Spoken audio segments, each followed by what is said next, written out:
You're saying you only got short notice here, that the migrants were being dropped off in these respite centers. You're saying this isn't the way you wanted to see it go. What is A, the way you would want to see it go? And B, what do you think of city leadership, specifically Mayor Eric Adams? How do you think he's handling this? Okay. Eric Adams originally, some time back, said this was okay.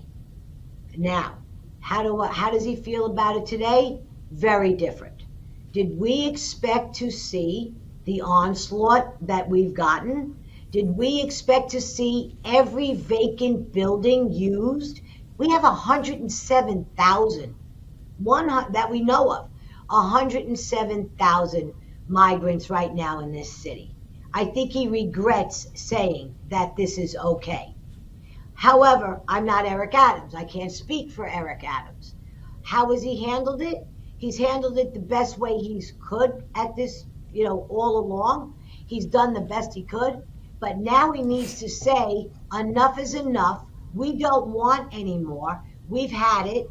We're done. And that's the beef he had with the governor this week. You saw it in a news conference that he did, where he said, we've had enough. Because the governor doesn't want any of these migrants upstate. She said it point on, looking at the camera. She said, no, you may not bring this upstate New York. This is New York City's problem. Well, finally, the mayor said to her, no, it's not just New York City's problem. She's the governor. Okay, now did you ever hear the expression, a snake? How do you kill a snake? You don't cut its tail off, it'll grow another tail.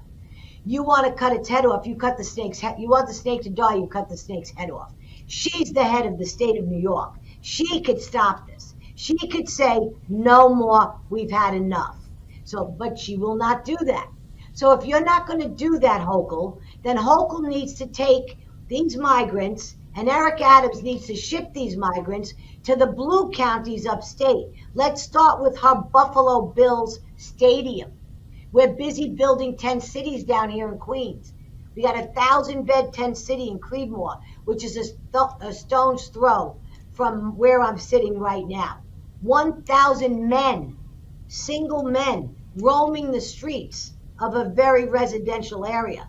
And if I've got 300 in a respite center, can you imagine what they're going through in that area of Queens, the Belrose, Glen Oaks section of Queens?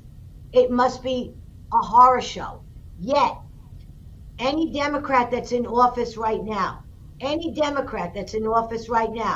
thinks this is okay. And this is where the Republicans will split with the Democrats, because they say it's okay. What they're saying is maybe not here, maybe someplace else. But they're not saying stop the buses. Not one Democrat is saying stop the buses. The Republicans in Staten Island don't want the buses. This is the difference between Republican leadership and the Democrat leadership. The Republicans are saying we've had enough. Stop. We know that the border under Biden is not going to be closed. We know that. So it's up to the individual states to say, stop. We've had enough. And our leadership has failed us at every level. Our leadership has failed us. Our Democratic leadership has failed us. They are so sure and so positive that they're going to get reelected. They toe the party line. And that should be stopped immediately. There are some that have said, no, I have had enough. We've had enough. But they're too few to count, and they're not nearly loud enough. So what do we do?